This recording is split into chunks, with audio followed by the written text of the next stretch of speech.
If you're currently out shopping for wood look tile or large format tiles, then you're going to want to spend just a couple minutes with me, and I'm going to give you a few key factors for consideration in both the material selection and installation process. When it comes to trends in floor tiles, the wood look tiles and the larger format tiles are definitely the direction things are continuing to go, but there's some significant differences between those and our more traditional smaller format square tiles. So if it's been a little while since you've been out selecting and you haven't worked with these type of products before, I'm going to give you some really important information for your journey through this shopping process.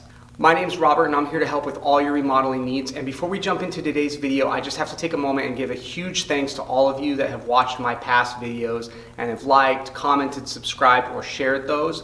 This channel just passed 1,000 subscribers and it happened so much faster than I would have possibly anticipated. So that's 100% thanks to all of you that have supported me this far. If you're new to my channel and you find this information valuable at the end of the video, please do the same and hit that like button for me. Comment down below with any questions that you might have, as I inevitably always forget something that I wanted to include in these videos. And then subscribe if you would like to continue watching content from me in the future.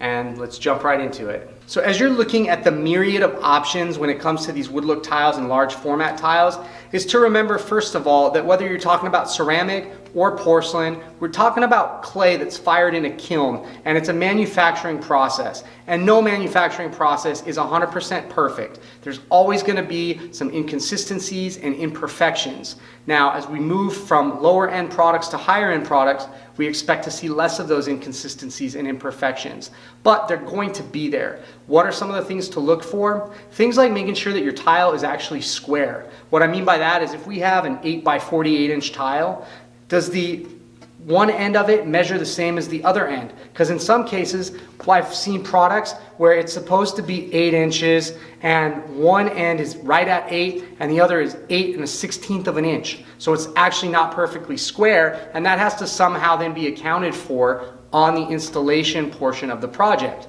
Generally, that means wider grout joints to try and split the difference and actually make that product work. Some of the other key elements that we'll notice in a lower end versus a higher end is the quality of the image, the texture, the number of faces, how much variation is in that product, and how flat that tile is. And you might be surprised to know that none of these tiles are perfectly 100% flat. If that surprises you, let me show you what I mean. All right, so here we have a 48 inch long tile, and I'm gonna pan over here so you can see the full thing and make sure that you don't suspect me of any optical illusions here, but it's laid out flat on our countertop. And you're gonna notice as we look towards the center, we have more of a gap between the tile and the top. Now we call that crowning, and that basically means that the tile is bowed where the center is higher than the ends. As we zoom in a little bit here, you're going to actually see that tile flexes. So it is not perfectly flat. Now this phenomena is present in our large format tiles like 24 by 48s, our wood look planks, but it also can be found in our 12 by 24s, our 6 by 24s, even some of our 18 and 20 inch tiles will have some degree of crowning. Now it becomes more and more potentially problematic as we move towards larger tiles. We couple that imperfection in the manufacturing process along with the fact that no floor is perfectly level throughout the entire home. We have a lot of potential for what we call lippage, where we see high and low spots or a corner of a tile that's sticking up above what is acceptable standards. And so we have to figure out how we actually correct this during the installation process. So now that we know some of the things that we're up against with these larger tiles specifically, let's cover how we actually address that when it comes to selection and the installation process. Well, the selection part's easy. We can start by making sure that we're buying a quality tile, that we're looking to make sure, does this product measure out consistently just in the sample or the products that we can physically see when we're shopping? And ask whoever it is that you're buying it from what their experience is with certain products, because a lot of times they will be very upfront with you and say, you know what, when we deal with this particular product, we never seem to have issues. they might say, now this particular product, we're limited in how we can install it because of the imperfections that that tile has. And you want to make sure you're dealing with somebody that's upfront with you about that. Now, in addressing the crowning problem specifically, one of the key things that we want to make sure we do is follow most all manufacturers' directives and not install these tiles on a 50-50 offset. So when we're installing them out onto the floor, we don't want the tiles where we have one end of a tile that meets the next row at the halfway point of that adjacent tile. We want them staggered pretty much at a maximum of about a 1/3 offset. We can still do somewhat of a random install lay on these products. We just don't want to incorporate that 50-50 type of split between the products. And we'll go ahead and take a quick look at a couple of pictures of installed tiles like this where you can see what I mean by that. So here you can see pictures of a wood look tile that we've installed out on a floor to actually look like a real wood floor, where we're trying to stagger it, to create more of a wood floor effect. And that's what I assume most people that are picking a wood look tile are trying to achieve. So when we look across the floor, we don't see any of these products where the end of one tile is at the halfway point of the tile in the following row. And the reason for that is so that we don't put the lowest spot of one tile next to the highest spot of the adjacent tile. Now, when it comes to the selection of these larger format tiles, I actually don't believe the most important part is picking the tile, but picking the installer that's going to put it in for you. I tell people all the time, a great installer can take a relatively inexpensive tile and make a beautiful floor out of it, and a bad installer can take a very high-end tile and make an absolute mess of your floor. The reason we charge more to install a product like this than we charge for a 12 by 12 tile is because we're actually using different setting materials to install these. So where we can get away with the typical polymer fortified thin set for a 12 by 12 inch tile, with a product like this, we don't actually use a traditional thin set. We use what's called a LHT large heavy tile or LFT large format tile mortar. It gets troweled on a little bit thicker so we have more room to actually work the tile into the bed and give ourselves the best opportunity to flatten that floor out during the installation process. We also use, for a lot of our larger format tiles, different types of spacers. And these spacers are actually designed to help create a leveled floor for us as well, which I'll link some of those types of products down below so that you can see what those are like. But those products cost more for us when we're doing the installation process than when we can get away with more traditional types of setting materials for more traditional types of tiles.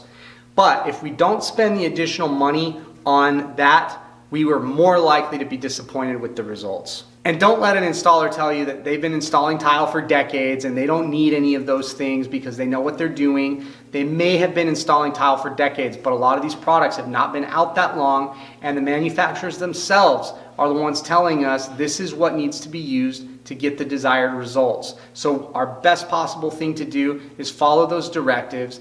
Yes, you might spend a little bit more, but you're giving yourself the best opportunity to get the desired results. A quick note on another element that's kind of changed over the years with our tile floors is the grout. We're no longer limited to just these cementitious grout products, and we have a lot of products now that are somewhat epoxy based and kind of what we would call an emulsified product. So these give us a much greater ability to have consistency in the grout color, as well as more inherent stain resistance in the product, but they also have to be applied a little bit differently than our traditional cementitious products, especially if we're dealing with a tile like this wood look I'm holding here, which has a lot of texture on it. These newer grout products have to be applied a little bit less at a time, and the cleanup needs to be done very, very quickly on these, or we're much more likely to get left with what we call grout haze, where we actually get a film of the grout, and it can become incredibly difficult to get off and very expensive and time consuming. A lot of times you don't even notice it right away, and so by the time you can actually address it, a lot of damage has been done that you're then trying to go in and clean up. So there's these great products that are on the market, but that's another thing that you need to make sure the installer is comfortable with using and they know that they're going going to be dealing with it in smaller areas at a time. They can't just go through, grout a whole floor, and then go back and start the cleanup from the beginning, because if they do that, by the time they get to it, they're probably going to have a lot of trouble getting that off. Now, one of the other great things about these larger products is that we have a lot more of the surface area that's covered by the tile, leaving a lot less grout involved in the process. And most people, that's their biggest complaint with these tile floors, is how they keep their grout looking clean. So the nice thing is, a lot of these products, if we're doing all other things right, making sure that we've got our floor leveled, that we're installing these with the proper materials, we can get as tight as a 1/16 of an inch grout joint with a lot of our square edge products. And with most of them now, we can get away with an 1/8 of an inch grout joint, again, if everything else is being done right. Definitely make sure that you consult with your installer and whoever's providing your tile so that you know what their recommendations are for that minimum grout joint. But that's, again, a great benefit to these products. So those are the key elements to keep in mind when you guys are looking at your larger format tiles or any of your planked format tiles. And that's the best advice I can give you in terms of selecting the products. So do not get too hung up on just the price, and make sure that you're paying attention to some of those features when you're looking at the materials and you're having the discussions that I talked about with the installers before jumping into it. A good installer will appreciate that you're aware of those things, and it will help to make sure that you guys are on the same page with how that installation process should look. A bad installer is going to become very defensive about the fact that you're wanting to make sure that those proper things are utilized. So it might help you determine which direction that you want to go when you're discussing this with different potential contractors. If you found this video helpful and the information valuable, then I encourage you to do me the huge favor of hitting that like button. Comment down below with any questions or comments, as I always forget to include something in these videos. So if there's something that I left a little bit vague for you or you have additional questions on, definitely comment down below with those. And then subscribe if you'd like to see more videos from me in the future. Again, my name's Robert. I'm here to help with all your remodeling needs. So until next time, happy remodeling and have a great day.